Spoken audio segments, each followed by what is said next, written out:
Junction. Hello friends. Welcome to Achievers Junction. Follow us on Facebook page. Like, share and subscribe us on YouTube. Follow us on Instagram. Coming live in few seconds.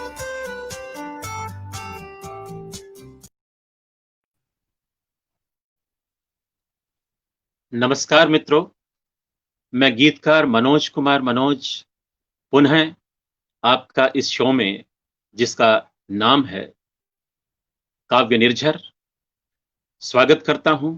और जो achiever junction के ऊपर ये show लाया गया है, काव्य निर्झर में आपका स्वागत करता हूं, अभिनंदन करता हूं। और कल हमारा पहला एपिसोड हुआ था, आज दूसरा एपिसोड है। और पहले एपिसोड में आपने भरपूर प्यार दिया, आज भी उतना ही प्यार देंगे।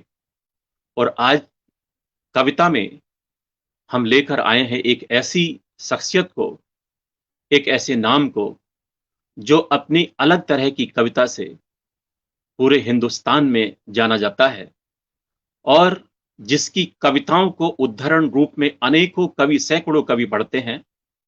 उस रचनाकार का नाम होता है डॉक्टर ध्रुवेंद्र भदौरिया। मैं उनका स्वागत करता हूं, अभिनंदन करता हूं। मैं नमस्कार करता हूं डॉक्टर साहब आपका, और नमस्कार। आपका अग्रिम धन्यवाद भी करता हूं कि हमारे दर्शकों को और हमारे अचीवर्स जंक्शन के श्रोताओं को आपने समय दिया। और काव्य निर्झर जो है, इसको हमेशा याद रखेगा। और कविता की बात शुरू करते हैं। और कविता में सबसे पहले आप जो है एटा जिले के उत्तर प्रदेश के रहने वाले हैं, और वो ब्रज का क्षेत्र।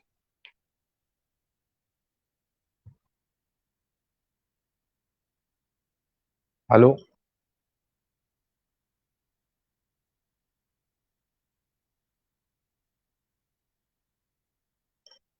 मनोज जी, आवाज नहीं आ रही आपकी।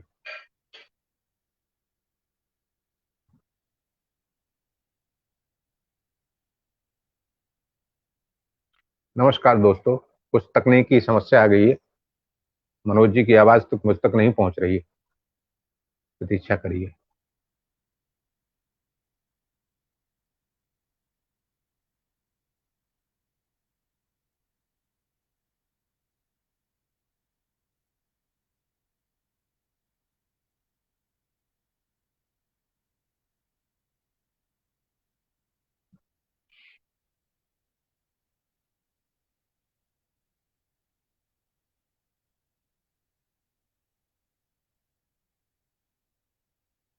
आवाज देना कैसे? ध्रुवेंद्र सर जी, लगता है कि मनोज जी के उसमें कुछ तकनीकी प्रॉब्लम है। तब तक आप बात कीजिए, दर्शकों से कुछ सुनाना शुरू कीजिए। जी जी, मनोज जी आ गए। मैं डॉक्टर साहब फिर से आपको जोड़ना चाहूंगा। जी जी जी। और थोड़ी सी तकनीकी दिक्कत मुझे लगता है हो गई थी, और हमारा संपर्क टूट गया था। मैं आपका पुनः स्वागत और अभिनंदन करता हूं। आप मैं भी अभिनंदन करता हूं आपका। के रहने वाले हैं। जी धन्यवाद। आप ब्रज क्षेत्र के रहने वाले हैं, और कहते हैं कि वहां कविता जो है वो उसके कण कण में है। जहां कृष्ण है, और कृष्ण तो प्रेम का नाम है, वहां कविता की सबसे ज्यादा उपज है। और मुझे लगता है कि आप भी जो है वो ब्रज कविता से प्रभावित रहे होंगे। आपकी शुरुआत जो है वो हिंदी कविता में कैसे हुई, एक बार हमारे दर्शकों को ये बताइए, और फिर हम आगे आपकी कविताओं की तरफ भी चलेंगे। जी धन्यवाद मनोज जी, सारे दर्शकों का अभिनंदन, स्वागत। आपने ठीक कहा, मैं ब्रज से हूं और राधा कृष्ण का मेरे ऊपर प्रभाव है। जी जी। तो कविता की शुरुआत तो कुछ इस तरह हुई। बाल कविताएं मैंने लिखी थी पहले, और मेरी एक कविता, बाल कविता, नंदन पत्रिका में प्रकाशित हुई। विद्यार्थी जीवन में जब मेरी 10-12 वर्ष की आयु थी, तो उसी समय मैंने कविताएं लिखनी शुरू कर दी और अपनी कक्षा में जी। एक नाटक था डॉक्टर रामकुमार वर्मा का, वीर बालक। उसका काव्यांतर पूरा का पूरा मैंने करके अपने टीचर को दिखाया, हिंदी के अध्यापक को दिखाया, तो उन्होंने वहीं जी। से मुझे वरदान दे दिया था कि मैं कवि बनूंगा, और कवि होने की घोषणा उन्होंने कक्षा के अंदर कर दी कि यहाँ कवि का एक का उदय हो चुका है। तो वहां से मैंने कविता लिखी। पहली कविता मेरी बाल कविता थी जो नंदन में प्रकाशित हुई। उसके बाद मैं और कविताएं लिखता रहा। तो जब मैं विद्यार्थी था हाई स्कूल के बाद इंटरमीडिएट का, तो उस समय एटा में एक बहुत बड़ा कवि सम्मेलन हुआ। ब्रज क्षेत्र में ही एटा पड़ता है, जहाँ का मैं निवासी हूँ। जी। नुमाइश का कवि सम्मेलन था। उसमें राष्ट्र कवि रामधारी सिंह दिनकर जिसकी अध्यक्षता करने वाले थे। उसमें कोई वीर रस का कवि स्वीकृति देकर के नहीं आया, और वहाँ श्रद्धेय बलवीर सिंह रंग जो मेरे काव्य गुरु भी थे और बहुत बड़े गीतकार थे। रंग जी का तो बड़ा नाम है साहित्य की दुनिया में। जी जी जी, रंग जी अद्भुत कवि थे, अद्भुत व्यक्तित्व थे। तो उनका प्रभाव मेरे ऊपर पड़ा, तो वो मुझे लेकर के वहां गए और उन्होंने कहा इस नए कवि को अवसर दीजिए। तो संयोजक ने मुझे अवसर दिया और मैंने दिनकर जी का चरण स्पर्श करके पहला काव्य पाठ किया था वहां पर। तो यहाँ से मेरी शुरुआत हो गई मंचों की तक, और उसके बाद अनवर्थ यात्रा जारी। सर, मैं ये भी जानना चाहूंगा कि मैंने सुना है कि आप जिस स्कूल में आप उत्पन्न हुए, पैदा हुए हैं, वहां तो कविता बिल्कुल वर्जित थी, कला, कविता, इस तरह की बातें। तो आपका कैसे झुकाव होगा? मनोज जी, आप ठीक कह रहे हैं। रंग जी की पंक्तियां मुझे याद आती हैं। रंग जी भी उसी कुल के थे जिस कुल का मैं हूँ। तो यहाँ कविता का स्वाभाविक विरोध था। हमारे यहाँ गीत लिखना और गाना गाना, इसका बहुत विरोध था। उसी परंपरा में इस चीज को माना जाता। तो उन्होंने कहा कि कवि विधि का कौतुक कलाकार को तन दे दिया किसान का। तो ये कौतुक है एक, कि वहां हम पैदा हुए और कविता लिखी। इतना विरोध था कि मेरा खंड काव्य मेरे पिताजी ने रद्दी में बेच दिया और बहुत विरोध हुआ। कोई भी बात हो जाती थी, अंक कम आते थे परीक्षा में, तो कविता के नाम रख दिया जाता था। तो मुझे कहीं सपोर्ट नहीं मिला और कविता तो फिर चोरी चोरी उस समय चलती रही। जब मैं वयस्क हुआ और आत्मनिर्भर हो गया, तब उसका प्रकाशन हुआ मंचों पर और पुस्तकों में भी। इस तरह से कविता तो चोरी चोरी शुरू में चलती थी। डॉक्टर साहब, एक भगत सिंह, शहीद आजम भगत सिंह के ऊपर आपकी जो कविता है, बड़ी चर्चित कविता वो मानी जाती है। तो मंचों पे भी खूब सुनी जाती है। भगत सिंह के ऊपर शायद वो कुछ छंद हैं, तो हम चाहेंगे कि वहां से शुरुआत की जाए, वहीं से इस कार्यक्रम का आगाज किया जाए, ताकि आपके एक तेवर का पता लगे कि आप जो है किस तरह की अलग कविता कहते हैं और हिंदुस्तान पूरे भारत में क्यों जाने जाते हैं। मैं उससे पहले ये कहना चाहता हूं कि ये छोटी छोटी उम्र के बच्चे थे और इन्होंने प्रेम को एक नई दिशा दी और परिभाषित किया, अपने जीवन में जिया उसको। देश प्रेम किस तरह किया जाता है, तो उससे पहले एक छंद मैं आपको सुनाना चाहता हूं कि उन्होंने प्रेम किस तरह का किया।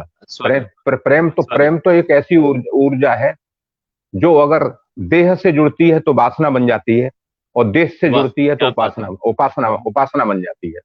तो उन्होंने देश से जोड़ा उस प्रेम की ऊर्जा को। तो एक छंद मैं उसके लिए सुनाता हूं कि प्रेम क्या कर सकता है। कि प्रेम का प्रदीप यदि प्राणों में प्रकाशित है, तो आत्मा का आंगन ही पवित्र बन जाएगा। और 2.5 अक्षरों का पाठ पढ़ लिया आपने, तो मानचित्र मन का विचित्र बन जाएगा। फिर कैसी हार कैसी जीत, कौन शत्रु कौन मीत, सारा जग अपना ही चित्र बन जाएगा। और इस चित्र को इष्ट मान लिया मित्र, तो सच मानो आपका चरित्र बन जाएगा। सच मानो आपका। बहुत अच्छे, बहुत अच्छे। तो प्रेम तो चरित्रवान करता है, चरित्रहीन नहीं करता, बशर्ते उसे दिशा मिल जाए। तो इन छोटी छोटी उम्र के बच्चे थे। 27 साल के पंडित राम प्रसाद बिस्मिल, 26 साल के अस्फाकुल्ला खां, 24 साल। कभी कभी डॉक्टर साहब, जो दैहिक प्रेम है, वो राष्ट्र प्रेम तक पहुंचता है। और जी जी शहीद जी आजम भगत सिंह, सुखदेव, इन लोगों का प्रेम भी ऐसा था जो राष्ट्र प्रेम को समर्पित हुआ। जी जी जी। वो तो आज व्यक्ति के मन में प्रेम की मूल भावना अगर है तो वो प्रेम भी कर सकता है और राष्ट्र प्रेम भी कर सकता है। जी जी जी, दैहिक प्रेम जो है देश प्रेम से जुड़ जाता है, ये बात सही है, लेकिन उन्होंने किस तरह के प्रेम किए, उन्होंने किस तरह के उत्सव मनाए, तो एक छंद में जी, जी। और देता हूं, उसके बाद उनको सुनाता हूं कि जी, जी, नेताजी ने स्वागत है। कहा, तुम मुझे खून दो, मैं तुम्हें आजादी दूंगा। भगत सिंह की मां ने कहा कि बेटा विवाह कर ले, तो उन्होंने उत्तर दिया, तेरे लिए आजादी की दुल्हन लाऊंगा। 15 बेतों की सजा चंद्रशेखर आजाद को मिली। हर बेत की चोट पर भारत माता की जय का नारा लगा रहा था वो युवक। तो उस तरह का उस प्रेम जो देश से था, उसका देह से नहीं था।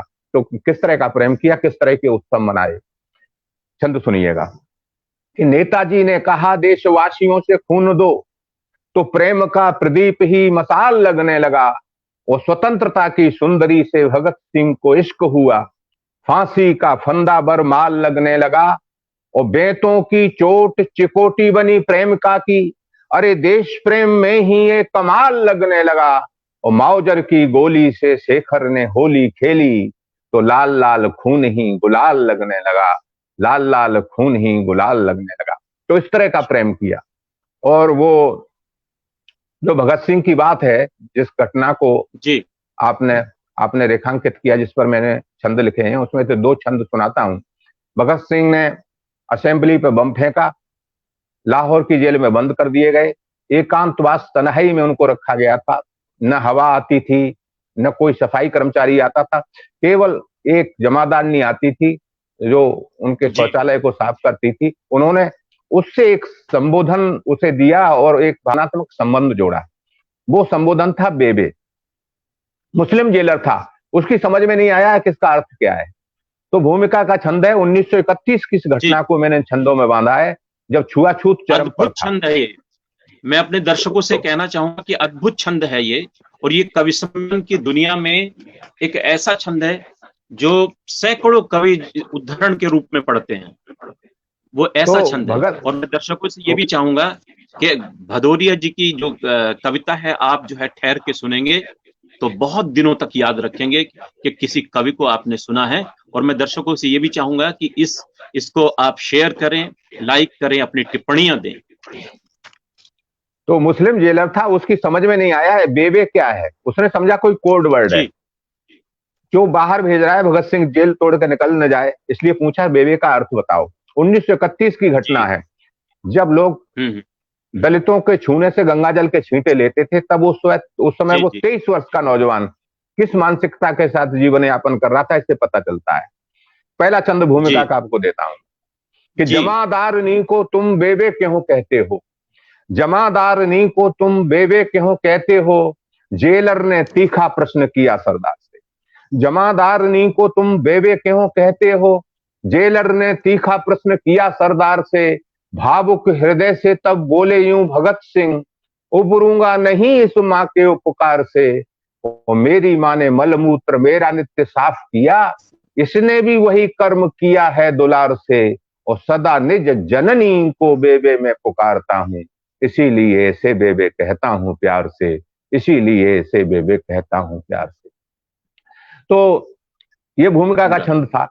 अब वो असली छंद आपको दे रहा हूं जिसके लिए भूमिका का छंद लिखना पड़ा। भगत सिंह को जी, जी, फांसी दी जी, जानी थी 24 मार्च 1931 को, लेकिन पूरे देश में विप्लव होने लगे। तो अंग्रेज डर गए और उन्होंने एक दिन पहले ही 23 मार्च 1931 को सायंकाल फांसी देने की योजना बनाई और भगत सिंह को सूचना दी गई कि तुम तैयार हो जाओ दुनिया से विदा होने के लिए। हम बड़े न्यायप्रिय हैं, इसलिए तुम्हारी एक अंतिम इच्छा पूरी करना चाहते हैं, वो जी, बताओ जी, क्या चाहते हो। भगत सिंह ने कहा, देश की आजादी पहली इच्छा, अंतिम इच्छा भी देश की आजादी, लेकिन वो हम लड़के लेंगे, भीख में नहीं लेंगे। तुम अगर पूरी ही करना जी, चाहते हो औपचारिकता, तो ऐसा करो, जमादारनी बेबे के हाथ की बनी हुई 2 रोटियां खिलवा दो। जमादारनी को पता चला तो रोने लगी, सरदार बेटे तू मेरी रोटी खा के कहीं नरक में न चला जाए। भगत सिंह ने कहा, मां तेरी रोटी खा करके मैं नरक में भी चला गया तो वहां स्वर्ग का आनंद आएगा मुझे, और बिना रोटी खाए मैं स्वर्ग में भी चला गया तो नरक की यंत्रणा जी, भोगूंगा। इसलिए रोटी बना के ला। वो छंद आपको समर्पित करता हूं, पूरे भाव से लिखा है, पूरे भाव से सुनिएगा। कैसी थी वो रोटियां कि जमादारनी के शुद्ध हाथों से पकी हुई। जहां प्रेम होता है, पवित्रता होती है, वहीं होती है पवित्रता। जहां ममता होती है, प्रेम होता है। कि जमादारनी के शुद्ध हाथों से पकी हुई, छुआछूत बादी जहर मार गई रोटियां। और बेबे ने पुत्र को परोसी जब प्यार से, तो जातियों की सीमा से भी पार गई रोटियां। भगत सिंह ने खाई खूब खुश होके झूम झूम, भारती की आरती उतार गई रोटियां। और पुत्र को दुलार के समाज को सुधार के, फांसी चढ़ स्वर्ग को सिधार गई रोटियां। फांसी चढ़ स्वर्ग को सिधार गई रोटियां। तो ये दो छंद थे। सब क्या मानवीकरण किया आपने, बहुत सुंदर, अद्भुत। इन छंदों को देश में बहुत प्यार मिला। आपको भी ये पसंद है छंद, मैंने आपके आदेश पर ये सुना दिए। तो ये छंद है, इस तरह के और भी छंद हैं। मेरा आग्रह है डॉक्टर साहब, मेरा आग्रह है, आप इतने बड़े रचनाकार हैं, मेरा आग्रह है। हाँ, तो मैं एक छंद अगर आप अनुमति दें तो खुदीराम बोस पर सुनाना चाहता हूँ। वो एक छंद सुना दूंगा मैं। आप खुल के सुनाइए, पूरे मन से सुनाइए। और बहुत लोग आपको सुन रहे हैं, बहुत लोग अच्छी टिप्पणियां भी दे रहे हैं जी। तो खुदीराम बोस 14 वर्ष की अवस्था में क्रांतिकारी बन गया। वो ऐसा बच्चा था। कविता संस्कार देती है, कविता आने वाली पीढ़ियों को संस्कार देती है। तो हमारे बच्चे कैसे थे, आगे बच्चे कैसे बने, इस एक छंद के माध्यम से मैं वो संस्कार देने की कोशिश कर रहा हूँ। और ये मैंने दिया है मंच पर। तो जिसके माँ बाप मर गए और अनाथ हो गया बच्चा, लेकिन उसको मार्गदर्शक मिल गए सत्येंद्रनाथ बोस। तो गुरु अच्छा मिल जाए तो दिशा बदल जाती है जीवन की। तो वो थे क्रांतिकारी। उन्होंने गीता पढ़ा दी और के आत्मा मरती नहीं है, ये उसके अंदर आग भाषांश जीर्णाने यथा विहाय नवान ग्रह्यात नरो पुराणे। तो ये समझ में आ गया, मैं मरूंगा नहीं, मेरा शरीर मरेगा। और पिस्तौल चलाना सिखा दिया। किंग्सफोर्ड नामक एक अधिकारी था, मजिस्ट्रेट था, तो बहुत क्रूर था। तो क्रांतिकारियों ने योजना बनाई कि इसको मार देना चाहिए, लेकिन इतना सिक्योरिटी उसकी कोई पहुंच ना पाए। तो इस बच्चे ने कहा, खुदीराम बोस ने, मुझे दो पिस्तौल और मैं मारूंगा, क्योंकि मैं बच्चा हूं, मेरी तलाशी नहीं होगी। तो इसने वहां गोली चलाई, वो बच गया, लेकिन ये गिरफ्तार हुआ। तो मजिस्ट्रेट के सामने पेश हुआ। तो मजिस्ट्रेट ने कहा, रे तेरी तो इतनी छोटी उम्र है, पूरा जीवन जीने के लिए पड़ा हुआ है, तू ऐसा कर, माफी मांग ले, तो तुझे मैं आजीवन कारावास दे दूंगा, फांसी नहीं दूंगा। अब उस बच्चे का उत्तर सुनना, क्या संस्कार थे उस बच्चे के अंदर। जी। कि न्यायाधीश बोला जब माफी मांगने के लिए, न्यायाधीश बोला जब माफी मांगने के लिए, खुदीराम बोस तब बोले स्वाभिमान से। न्यायाधीश बोला जब माफी मांगने के लिए, खुदीराम बोस तब बोले स्वाभिमान से, भारतीय क्रांति के यज्ञ की महान वेदी वंचित न रह जाए बाल बलिदान से। मेरे इतिहास को कलंक न लग जाए कि बच्चों ने कुर्बानियां नहीं दी। न्यायाधीश बोला जब माफी मांगने के लिए, खुदीराम बोस तब बोले स्वाभिमान से, भारतीय क्रांति के यज्ञ के महान वेदी वंचित न रह जाए बाल बलिदान से। इसीलिए शीश का सुमन में चढ़ाऊंगा, डरता नहीं हूं तेरे फांसी फरमान से। और जन्म में दोबारा लूंगा, जन्म में दोबारा लूंगा, पहचान लेना कंठ खुदीराम बोस का फांसी के निशान से। खुदीराम बोस का फांसी के निशान। तो ये छंद था, बहुत अच्छा है। और एक जो स्वतंत्रता हमें प्राप्त हुई है वो ऐसी थोड़ी प्राप्त हुई, इतने बलिदान हुए, ऐसे छोटे छोटे बच्चों ने देश को अपने जो मस्तक अर्पित किए हैं, तब जाकर देश आजाद हुआ है। और हम जो है आज खुली हवा में अगर सांस ले रहे हैं तो वो उन बलिदानियों के कारण ले रहे हैं। जी जी जी। और एक छंद मैं सुनाना चाहता हूं आपके सारे दर्शकों को, चंद्रशेखर आजाद को समर्पित, मुठभेड़ का छंद है। वो आवाज पे गोली मारते थे, शब्दभेदी मावजर था उनका। शहीद होने के बाद भी अल्फ्रेड पार्क में तलबे में गोली मार के देखी गई कि जीवित तो नहीं है, इतने डरे हुए थे अंग्रेज। अकेले से लड़ने के लिए नाट बाबर एसपी, विशेषर सिंह दरोगा और सैकड़ों सिपाही उनके लिए आए थे। ब्राह्मण थे, तो ब्राह्मण पूजा पाठ में विश्वास रखते हैं, लेकिन जब क्रांतिकारी ब्राह्मण हो जाता है तो क्या स्थिति बनती है, उसकी पूजा की पद्धति सारी बदल जाती है। तो मैं सुनाता हूं क्या हुआ वहां। सैकड़ों सिपाहियों ने घेर लिया शेर को, सैकड़ों सिपाहियों ने घेर लिया शेर को, तो भेड़ियों की भीड़ पर एक सिंह भारी था। सैकड़ों सिपाहियों ने घेर लिया शेर को, तो भेड़ियों की भीड़ पर एक सिंह भारी था। और शब्द भेदी माउजर था शेखर के हाथों में, शत्रुओं का काल अर्जुन का अवतारी था। पूजा कहती थी प्राणों के पुष्प थे, प्राणों के पुष्प थे, रक्त का अर्घ्य था, शेखर राष्ट्रदेव का पुजारी तेजधारी था। और मरकटी सी मृत्यु नृत्य करती थी डर कर, मृत्यु का मदारी चंद्रशेखर तिवारी था, मृत्यु का मदारी चंद्रशेखर तिवारी। मृत्यु को सब नचाते हैं। हाँ, मरकटी सी मृत्यु नृत्य करती थी डर कर, मृत्यु का मदारी चंद्रशेखर। मृत्यु सबको नचाती है, वो मृत्यु को नचा रहे थे वहां पर। तो इस परंपरा के बहुत से छंद हैं जो शहीदों को समर्पित मैंने लिखे हैं, उनमें से कुछ छंद मैंने आपको सुना दिए। और डॉक्टर साहब खुल के सुनाते रहिए, दर्शक जो हैं वो बहुत मन से सुन रहे हैं हमारे। जी जी जी, तो ये मैंने सुनाए। और दो छंद मेरे बहुत लोकप्रिय हुए और सबसे ज्यादा जो कोट किए जाते हैं वो मैं आपको सुनाता हूँ इसी परंपरा में, ओज की परंपरा में। तो कुछ लोगों ने, कुछ बंधुओं ने मुझसे कहा कि आप ये बताइए, क्या भारत माता तो वीर प्रसूता है, अभी भी वीर पैदा हो रहे हैं? तो मैंने करगिल के शहीदों पर कुछ छंद लिखे, उनमें से दो छंद बहुत लोकप्रिय हुए और वो मैंने नहीं सुनाए तो काव्य पाठ जो है अधूरा रह जाएगा। नहीं, आप तो मेरे गाँव सुनाइए, बल्कि अगर आप चाहें तो एक दो और सुना सकते हैं इसमें से। जी जी जी, अब ये इनकी भूमिका बन गई है तो पहले इनको सुन लीजिए जी। तो मेरे गांव के पड़ोस में एक लड़का शहीद हुआ। वो हंसमुख था और काफी प्रयास करता था। उसकी बहन थी एक घर में, नौकरी लग गई फौज में तो शादी भी हो गई, नबोढ़ा पत्नी भी घर में आ गई। तो रंगरूठ था, उसके बाद करगिल का युद्ध छिड़ गया, वहां भेज दिया गया। तो बहन से उसका प्रयास चला करता था।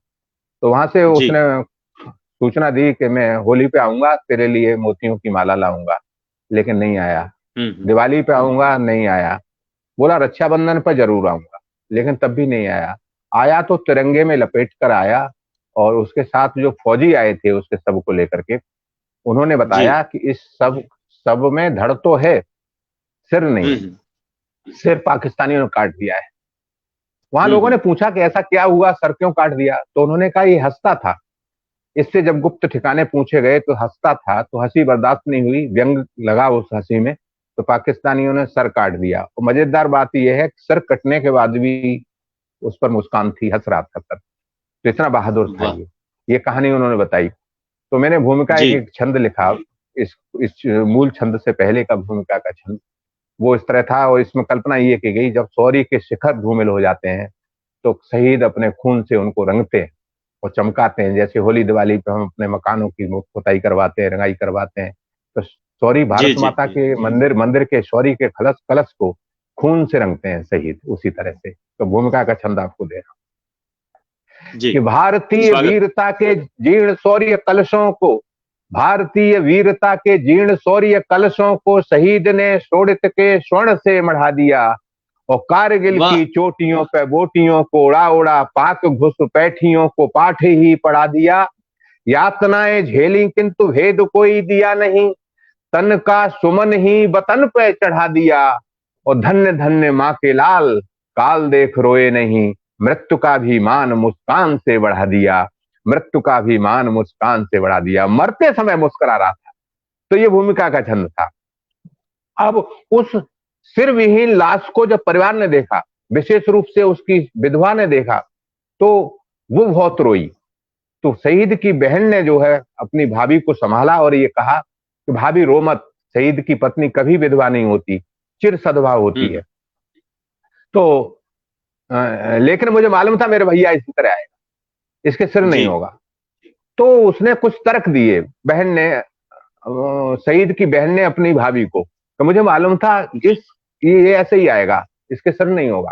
भाभी ने पूछा तुझे कैसे मालूम था ये ऐसे आएगा?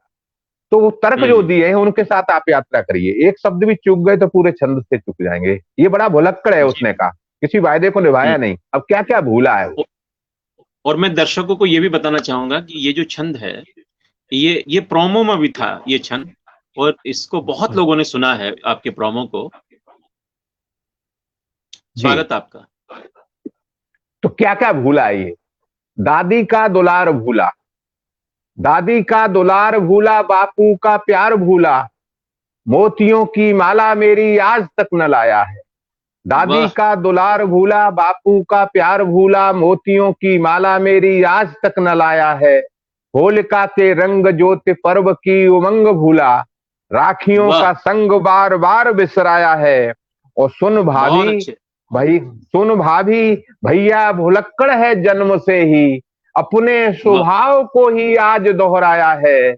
और जाते समय मैया की आशीष लेना भूल गया, आते समय रणथल में शीश भूल आया है। आते समय रणथल में शीश भूल आया है, आते समय रणथल में शीश। तो सबसे ज्यादा लोकप्रिय जो छंद हुए, इसको पुनः एक बार पढ़ दीजिए। दादी का दुलार भूला, पढ़ता हूं मैं। दादी का क्या क्या भूला है? दादी का दुलार भूला, बापू का प्यार भूला, मोतियों की माला मेरी आज तक न लाया है। होलिका के रंग ज्योति पर्व की उमंग भूला, राखियों का संग बार बार बिसराया है। सुन भाभी, भैया भुलक्कड़ है जन्म से ही, अपने स्वभाव को ही आज दोहराया है। जाते समय मैया की आशीष लेना भूल गया, आते समय रणथल में शीश भूल आया है। आते समय रणथल में शीश भूल आया है, आते समय रणथल में शीश भूल आया है। तो ये छंद था। इसी श्रृंखला में मनोज जी कह रहे हैं कुछ और भी सुना दीजिए, तो एक सुनाता हूं। ऐसे छंद लिख सकते हैं। अभी भारत माँ को मैंने कल्पना की कि जिस तरह से आजकल सिस्टम में कुछ इस तरह का है कि आपको अगर छोटी चीज चाहिए तो बड़ी के लिए एप्लीकेशन लगानी पड़ती है। अगर तोप चाहिए तो बंदूक चाहिए तो तोप की एप्लीकेशन लगाओ। तो मैंने सोचा भगवान के यहाँ ऐसी प्रार्थना पत्र दिया जाए जिससे मुझे एक चाहिए तो मैंने 3 मांगे। तो ये मैं छंद जो है कभी कभी पढ़ता हूँ, आज मन में आ रहा है तो मैं आपको सुना देता हूँ भगवान से क्या क्या मांगा। और सुनिएगा कि हे प्रभु कृपा करो भारत पर, हे प्रभु कृपा करो भारत पर, शेखर भगत और बिस्मिल से मात्र 3 बलिदानी दे दो, 3 दे दो। हे प्रभु कृपा करो भारत पर, शेखर भगत और बिस्मिल से मात्र 3 बलिदानी दे दो, अथवा राणा और शिवा से केवल 2 बलिदानी दे दो। लौह पुरुष दे दो पटेल सा, या सुभाष सेनानी दे दो।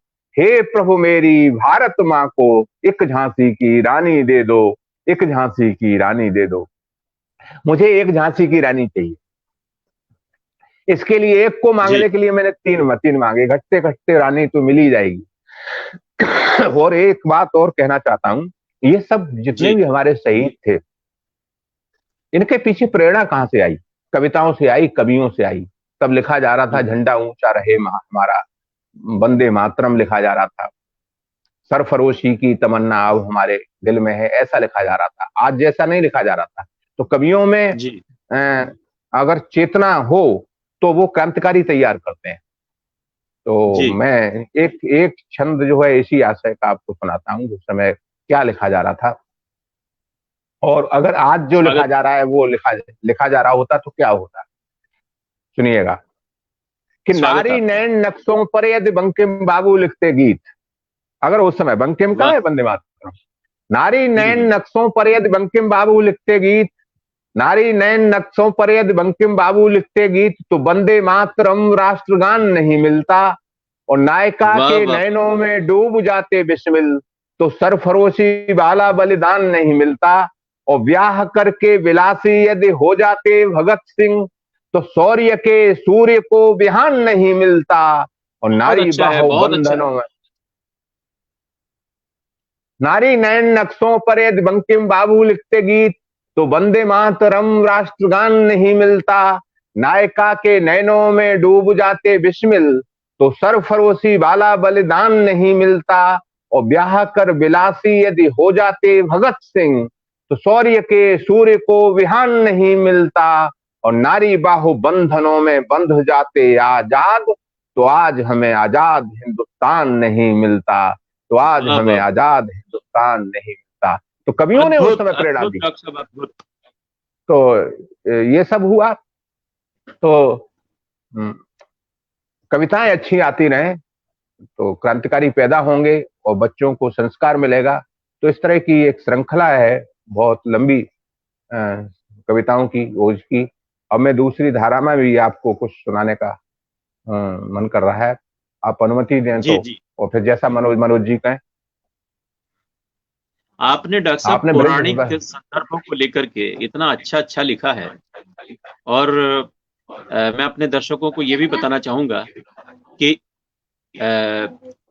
जो पौराणिक संदर्भों पे आपका इतना अध्ययन है, आप जो है श्रीमद् भगवत गीता के जो है उसका पारायण आपने पूरी तरह से किया है, और आप धार्मिक ग्रंथों में विशेष अभिरुचि रखते हैं, इसलिए शायद ऐसा सब कुछ लिख पाते हैं आप। तो मैं आपको दो छंद ब्रज की भूमि से, जहां से आपने बात शुरू की थी, वो एक सुना देता हूं, जो प्रोमो में भी एक छंद है, वो सुना जी देता हूं। राधा और कृष्ण है क्या? राधा कृष्ण दो नहीं है, एक ही है। बिल्कुल। तो प्रेम हमेशा दो में होता है। तो भक्ति में, प्रेम में द्वैत द्वैत हो जाता है और ज्ञान में अद्वैत हो जाता है। तो एक ही तत्व दो में विभाजित हो गया राधा और कृष्ण के रूप में। तो राधा तत्व को मैंने परिभाषित करने की कोशिश की, तो मैं आपको वो सुनाता हूं। उसके बाद मैं राम के कुछ छंद आपको सुनाऊंगा और उस यात्रा में आपको लेकर के जाऊंगा। जी, स्वागत। राधा है क्या? कि श्याम सखा के मोर पखा की गौर छटा श्रृंगार है राधा। श्याम सखा के मोर पखा की गौर छटा श्रृंगार है राधा। वृंदावन में व्याकुल व्रजराज की बंसी की टेर पुकार है राधा। पर्याय बनी जप की तप की, नहीं किंचित काम विकार है राधा।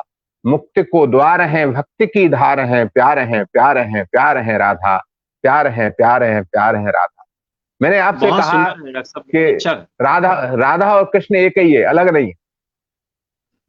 राधा जब कृष्ण को ढूंढती है तो राधा हो जाती है, और कृष्ण वही तत्व जो है जब राधा को ढूंढता है तो कृष्ण हो जाता है।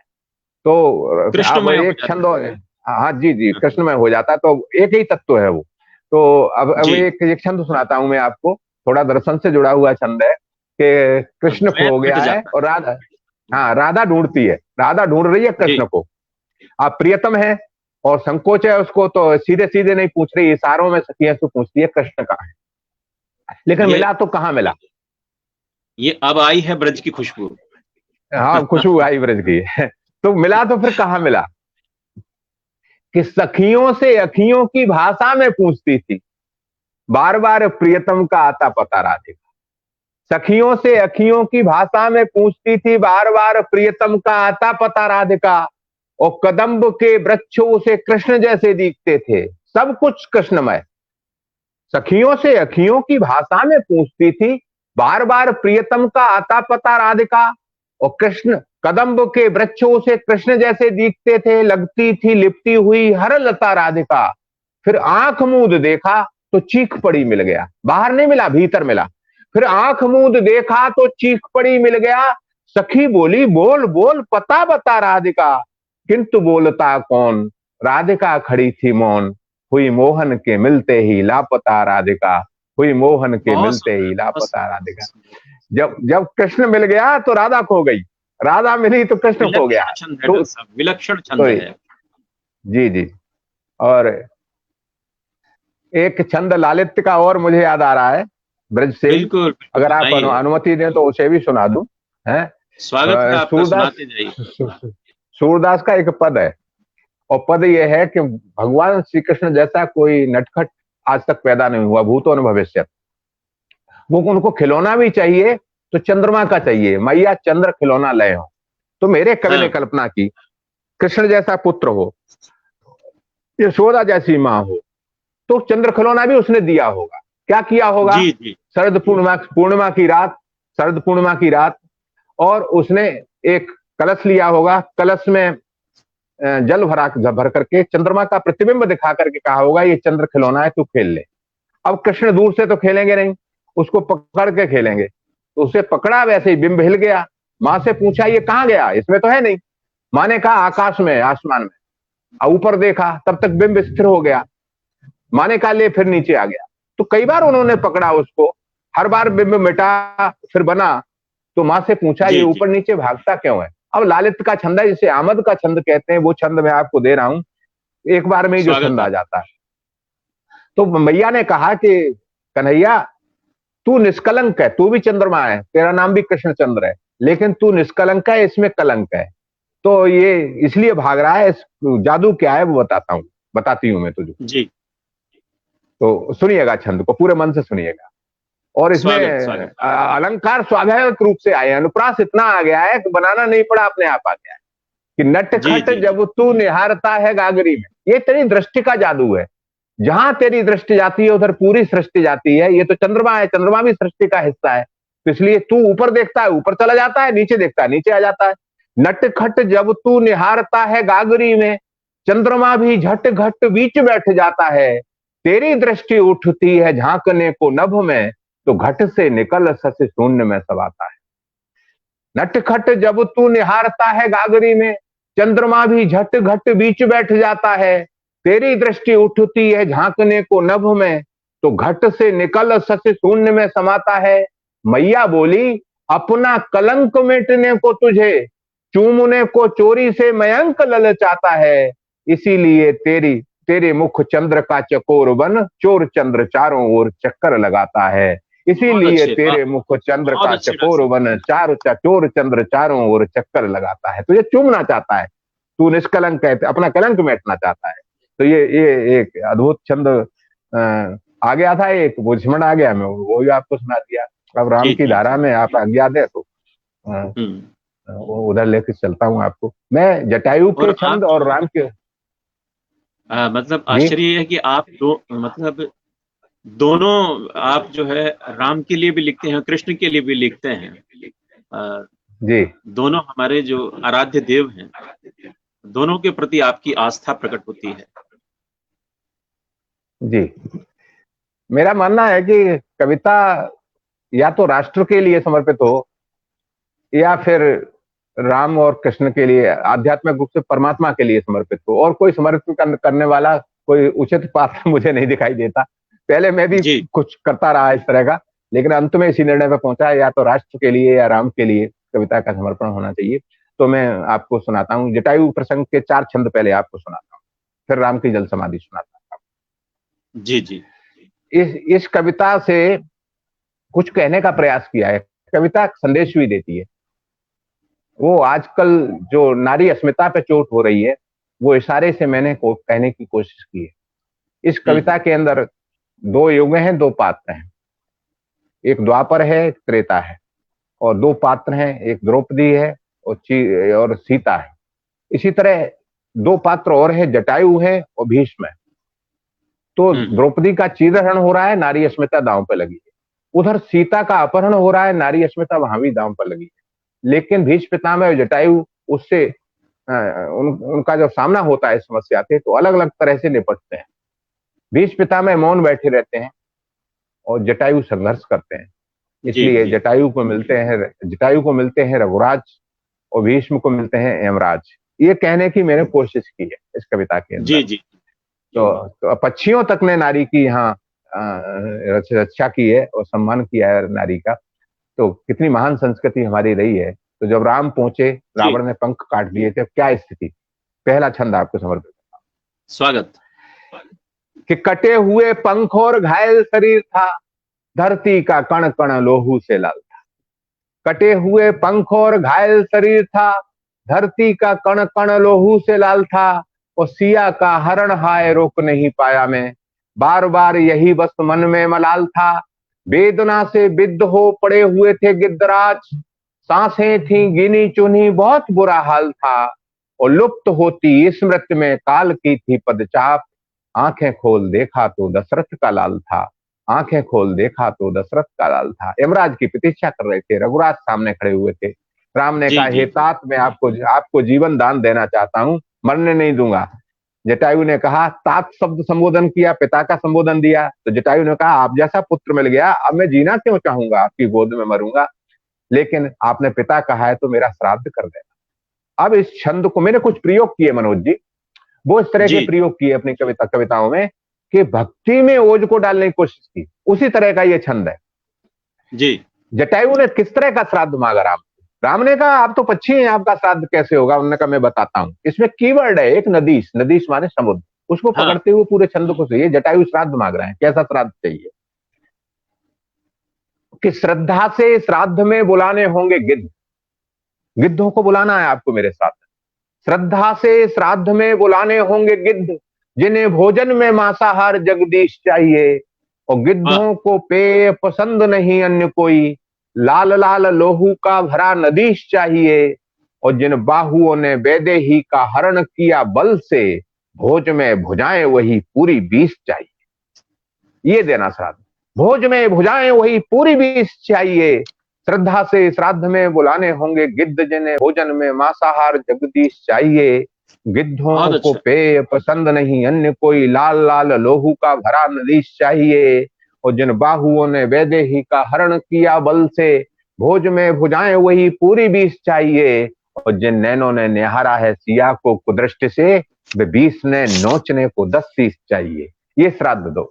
राम ने कहा, ये श्राद्ध देंगे पिताश्री, आपको प्रतीक्षा करनी पड़ेगी। वो श्राद्ध दिया भी, लेकिन ये स्थिति क्यों बनी। अब आज के युग में देखिए कि नारी के हित लड़ा, सीता के हित लड़ा, इसीलिए पुण्य बढ़ा। गिद्ध को प्रसिद्ध किया परोपकारी काम ने, नाम लिया राम का तो खुल गया स्वर्ग द्वार। दशरथ का लोक दिया राम जी के नाम ने, पिता कहा तो पिता का लोक भी दिया भगवान राम ने। और गिद्ध तो बहुत हैं, लेकिन जटायु को ये गति क्यों मिली, चतुर्भुज रूप लेकर के गया। नारी के हित लड़ा, इसीलिए पुण्य बढ़ा। गिद्ध को प्रसिद्ध किया परोपकारी काम ने, नाम लिया राम का तो खुल गया स्वर्ग द्वार। दशरथ का लोक दिया राम जी के नाम ने। और भानुकुल के भानु ने अर्घ्य दिया आंसुओं से। सूर्य को सब अर्घ्य लगाते हैं, सूर्यकुल के सूर्य भगवान राम आंसुओं से अर्घ्य लगाते। भानुकुल के भानु ने अर्घ्य दिया आंसुओं से, जटाओं से जटायु की धूल झारी राम ने।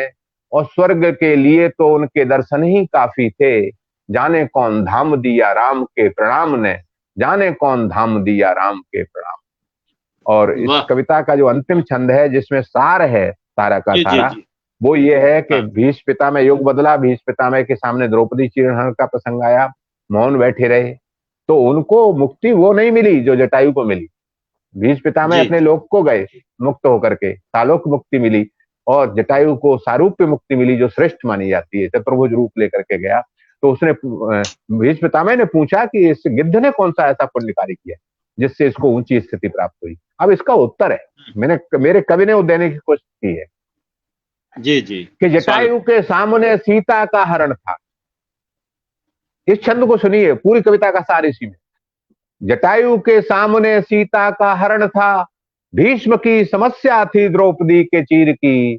अधम जीव होके जटायु तो जूझ गए, फड़की न भुजा किंतु भीष्म जैसे वीर की। इसीलिए उनको तो लेने आए यमराज, रघुराज ने गति की गिद्ध के शरीर की। और बाणों की सैया पे सोए भीष्म अंतकाल, मिल पाई गिद्ध को ही गोद रघुवीर की, मिल पाई गिद्ध को ही गोद रघुवीर की, मिल पाई गिद्ध को ही गोद। तो ये जटायु प्रसंग से कविता थी जो मैंने आपको सुनाई। अब मुझे कितनी देर और रहना है उसे राम की जल समाधि से समापन करेंगे डॉक्टर साहब। समय जो है वो बहुत तेजी से भागता है और समय की जो है बाध्यता है, नहीं तो ऐसा मन करता है कि आपको जो है वो सुनते चले जाएं। अब बहुत अच्छा आप जो है बहुत अच्छा काव्य पाठ कर रहे हैं, और पूरे हमारे जो दर्शक हैं जो आपको देख रहे हैं, बहुत अच्छे-अच्छे कमेंट भी कर रहे हैं आपके लिए। और कई कई लोगों ने आपकी जो इस काव्य पाठ को शेयर किया है कई जगह। तो जी जो जी राम की जी। जल समाधि से हम जो है मैं समापन उन करना सब चाहेंगे उन चरणों से। जो जो शेयर कर रहे हैं उनका मैं आभार प्रकट करता हूँ, अभिनंदन करता हूँ। सीधे सीधे जल समाधि पे मैं आता हूँ। जी, सीता माता से कहा गया कि दोबारा परीक्षा दो। वहां तो जंगल में हुई है, वन में परीक्षा हुई, किसी ने नहीं देखी। तो यहां से वो जल समाधि का प्रसंग शुरू होता है। स्त्री ही परीक्षा क्यों देती है बार बार, ये प्रश्न यहां पर मैंने उठाने की कोशिश की है। और तो पहला छंद आपको, दरबार में लक्ष्मण हैं, भरत हैं, शत्रुघ्न हैं, लवकुश हैं, हनुमान हैं, सारे लोग हैं। उनके सामने कहा गया सीता से, मां जानकी से, परीक्षा दो दोबारा, इन सबके सामने दो, अयोध्या जी, वासियों के। तो पहला छंद शुरू करता हूं मैं, क्या हुआ कि सीते पवित्रता को सिद्ध करो सभा मध्य, सुनते ही वेदना से डोल उठी जान। सीते पवित्रता को सिद्ध करो सभा मध्य, सुनते ही वेदना से डोल उठी जानकी। और पुनर्परीक्षा की प्रियतम को इच्छा है, राघव के प्रेम को ही तौल उठी जानकी। और बहुत अच्छा है। रघुवर को छोड़ मेरे अंतर में अन्य कौन, बार बार स्वयं को टटोल उठी जानकी। और यदि मैं पवित्र मां तो गोद में समोद ले, वसुधा से ऐसे बोल बोल उठी जानकी। वसुधा से ऐसे बोल बोल उठी जानकी। तो धरती से जब कहा कि मुझे गोद में ले ले, तो क्या हुआ, हिला ब्रह्मांड और धरती का बच पटा। हिला ब्रह्मांड और धरती का बच पटा, होकर सजल मुस्काने लगी जानकी। उत्तीर्ण हो गई फिर बहुत परीक्षा। अच्छा। हिला ब्रह्मांड और धरती का बच पटा, होकर सजल मुस्काने लगी जानकी। राम को प्रणाम कर लव कुश का मुख चूम, बार बार बच्च से लगाने लगी जानकी। क्या रोते बात है डॉक्टर साहब, बहुत हनुमान बढ़िया। रोते हनुमान दुखी देवरों को देख देख, ममता उड़ेल कुलाने लगी जानकी। रोते हनुमान हाँ, दुखी देवरों को देख देख, ममता उड़ेल कुलाने लगी जानकी। और अंतिम बार प्यार से निहार श्री राम को, धीरे धीरे धरा में समाने लगी जानकी। धीरे धीरे धरा में समाने लगी जानकी। और ये जब हुआ सारा, राम को आश्चर्य हुआ। वो तो ये तो नहीं जानते थे कि सीता इस तरह धरती में समा जाएगी। तो भगवान राम ने जी, सीता से कहने की स्थिति में नहीं थे, उन्होंने खुद परीक्षा की मांग की थी। तो सीता से हाँ, कुछ नहीं कहा और धरती माता से कहा, धीरे धीरे धरा जी, में समाने लगी जानकी। सिया को समाता देख रोते हुए बोले राम, वसुधे वैदेही के प्राणों का वर दो। धरती से कहा कि वरदान में सीता को दे दो। सिया को समाता देख रोते हुए बोले राम, वसुधे वैदेही के प्राणों का वर दो। और दुनिया का दाता आज भीख मांगता है देव, जानकी के जीवन से झोली मेरी भर दो। दाता बहुत एक अच्छा। राम, भिकारी सारी दुनिया। भगवान दाता है, भिकारी दुनिया है, लेकिन वो भी खुद भिखारियों के मांग रहे थे। सिया को समाता देख रोते हुए बोले राम, वसुधे वैदेही के प्राणों का वर दो।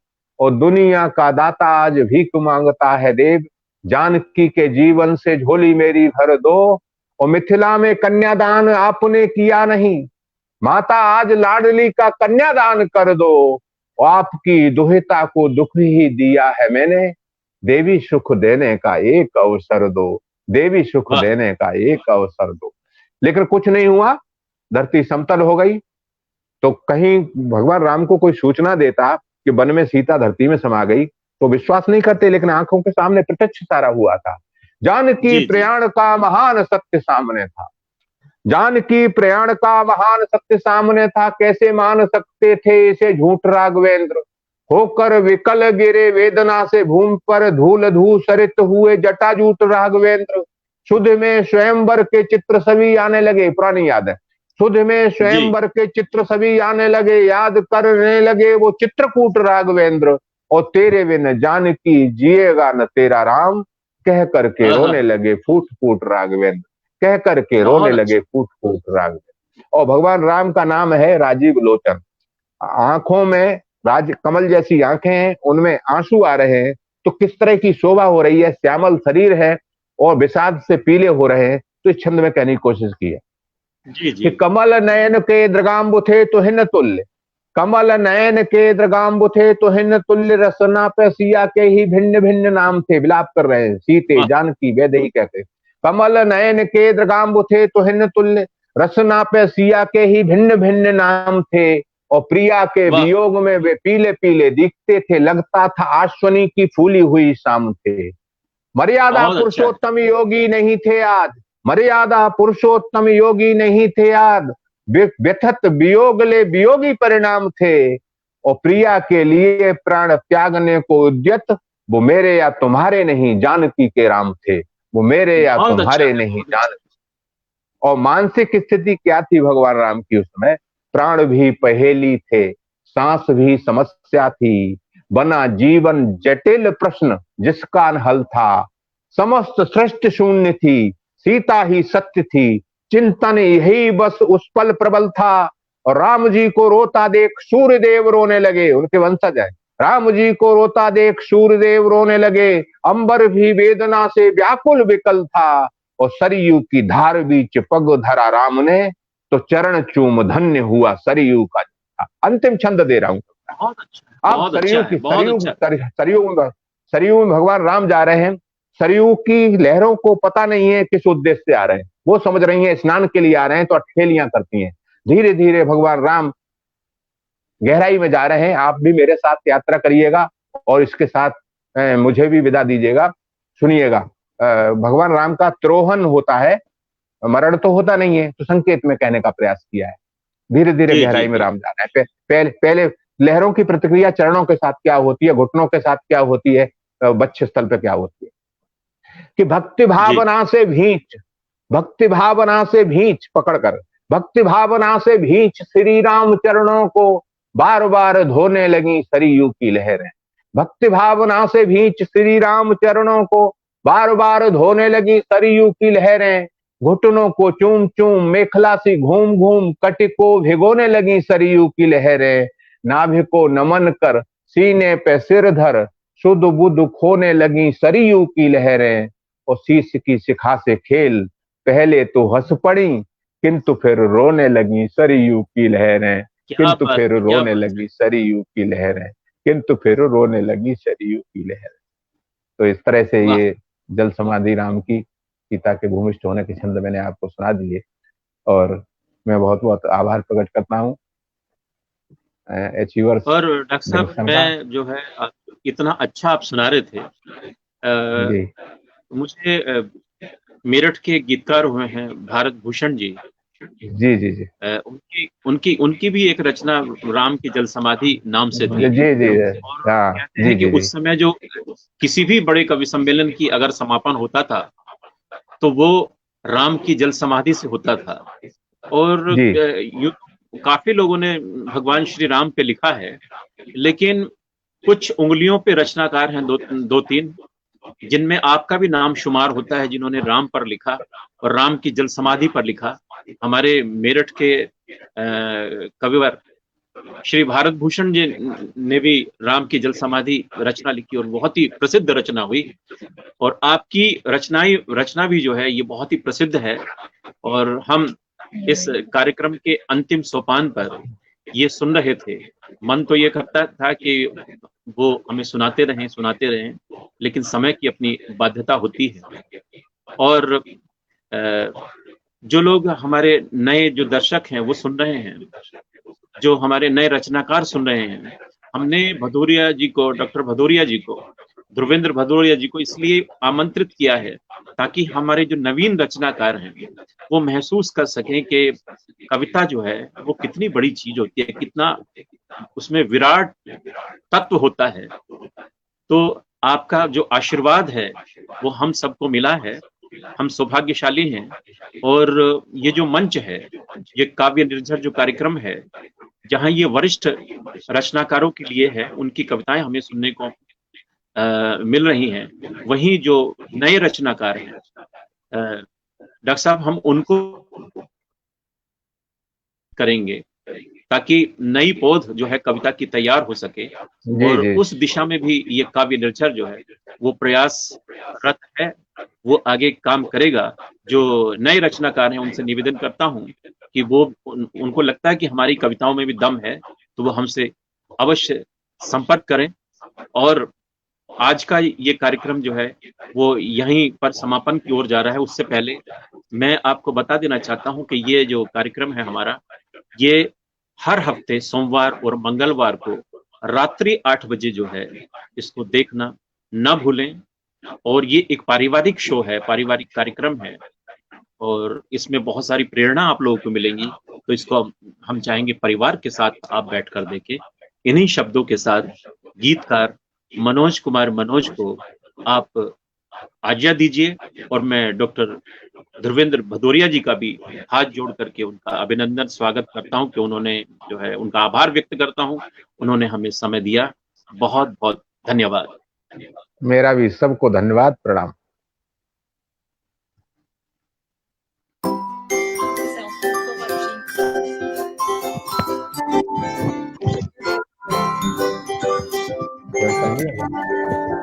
हाँ?